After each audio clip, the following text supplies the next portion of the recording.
This is Newcap News with Nerman Esau. It's a landmark decision nearly 2 decades in the making. On Thursday, the Supreme Court of Canada unanimously ruled that Métis and non-status Aboriginals are now considered, quote, Indians under the Constitution. The Aboriginal community is applauding the decision, but there are still many questions being asked, such as how will this affect negotiating rights and treaties for those members, and how it will impact First Nations. Here now's reaction from Onion Lake. Our victory. We said it all along, it was going to be real. This was the scene Thursday in Ottawa at Canada's highest court. A celebration after a drawn-out fight with the government for 17 years. A fight for the 600,000 Métis and non-status Aboriginals to get the same rights as First Nations people. Obviously, the first thoughts is, it's a huge step for the Métis people to be recognized as status Indians. We continue to support their initiatives. They are brothers and sisters. There are also questions that leadership have continued now to be asking on this. Although he is full status, it's been a lot to take in for Philip Chief with the Onion Lake Cree Nation. He says the Supreme Court of Canada's decision doesn't fully affect his community, but the Associate Director of Operations is wondering how funding will now work. How does this impact our national budget? We know there's 600,000 non-status and Métis that will be becoming status. Does this impact the level of funding that we get? Chief says they fully match the funding they get from the federal government. Onion Lake falls under Treaty 6. It doesn't affect who we are. It doesn't affect operations within Onion Lake. Onion Lake has its own membership code, which was passed by the people, and we will continue to abide by that. Here's what others had to say. Are they entitled to that treaty land entitlement? I don't know what kind of rights they'll have like we do. So there should be regarded and considered to the treaty land entitlement. That's what my thoughts are, but it's not going to make a change for us in the reserve here. I don't think it would change too much because we cannot say people are not allowed to be under the Canadian Constitution when all individuals should be deemed equal and treated fairly. As for Chief, he doesn't believe things will be put into place quickly, seeing how long it took to get the ruling in place. Changing their status, it's great, but the funding behind that, we probably won't see that for a couple of years. A Lloydminster resident is hoping a third time's a charm in the upcoming municipal election. Cheryl Ross announced her intentions of running for mayor. Ross says she has been paying close attention to everything that has been going on in the 22 years she has lived here. She says she would like to provide new leadership to the city. People just want to know where the money's going. The sense that I'm getting is people are scratching their heads as to why and how the decisions are made, and the amount of revenue that is being spent in some areas. Ross plans to engage with residents to find out what they would like to see from her before creating a concrete platform. While it is still early in the game, she hopes the community gets to know who she is as a candidate. I've hit the ground running since January and have talked to a few people.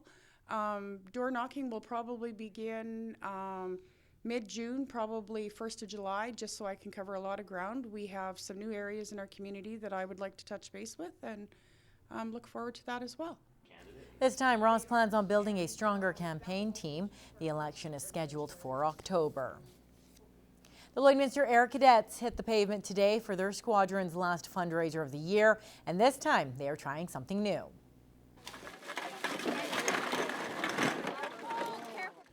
With many residents conducting their annual spring cleaning, the Air Cadets decided to hold their first ever city-wide bottle drive.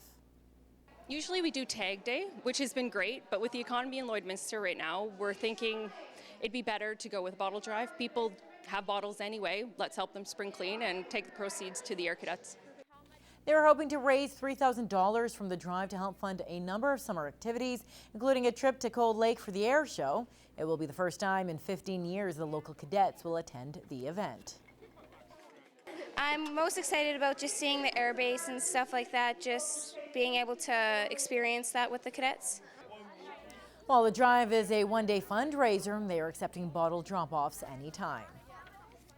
Well, it's music to the ears of vinyl fans today as they celebrate Record Store Day.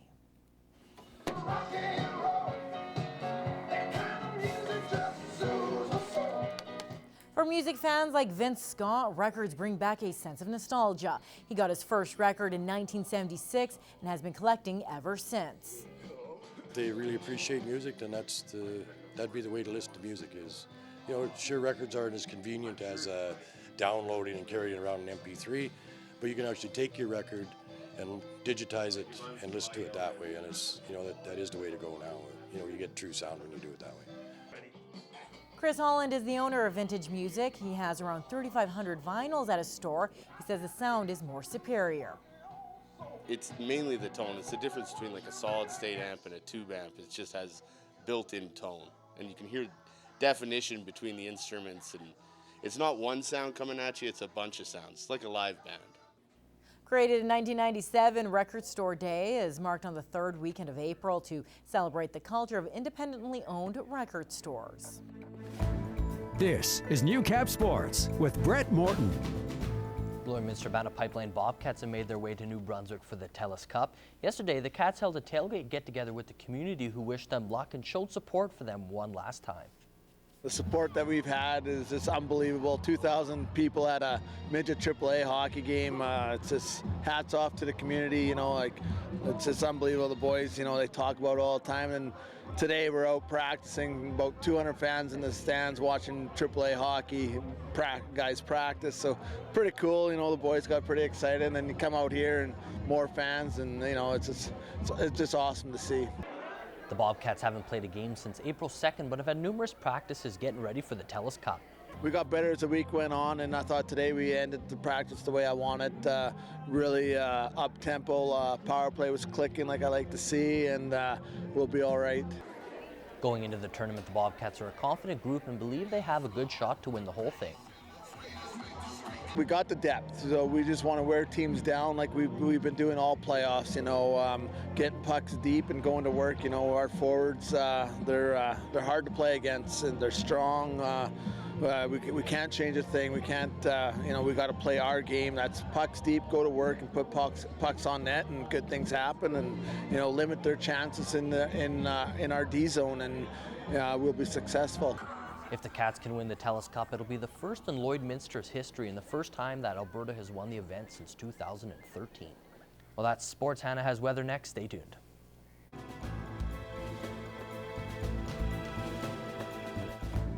Here is New Cap weather. Definitely above, seasonal temperatures that we are seeing right now, and I don't think anyone is complaining. Not at all, and you know, we're actually double the averages that we're used to seeing this time of year. It's supposed to be more like the end of May right now, so I'll take it. Oh yeah. Yeah, it's still beautiful outside. We're sitting at +6 right now, and winds from the south at 15 kilometers an hour, and humidity is sitting at 19%, so it is pretty dry in our region right now. Let's take a look at the rest of the areas. Lakeland sitting at +9 with clear skies, and then +4 in the Battlefords with winds from the southeast at 15 kilometers an hour. An overnight low of +1 in the Lakeland region, and skies will remain clear. +2 in the Midwest, and then 0 in the Battlefords with winds picking up a little bit from the south at 20 kilometers an hour. Let's go to our daytime highs for tomorrow. So take a look at that. +19 in the Midwest tomorrow with sunny skies. +20 in the Lakeland region with winds changing directions to the southwest at 20 kilometers an hour. And then +19 in the Battlefords and sunny skies as well. So taking a look at our 7-day forecast, we will probably be staying in the high teens until about Thursday when things drop down a little bit. A +18 on Monday with a low of 4, and then +21 on Tuesday with a low of 7. So a beautiful day on Tuesday. Definitely get outdoors if you can. And then skies will remain clear until Wednesday with a high of 16 and a low of 0. And like I said, things dropping down on Thursday to 13 with a low of 1, and then 30% chance of showers.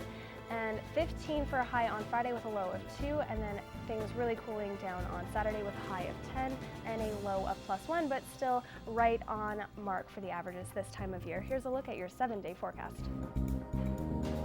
All right, that's all the time we have for tonight. Thank you guys so much for watching. Have a lovely rest of your evening.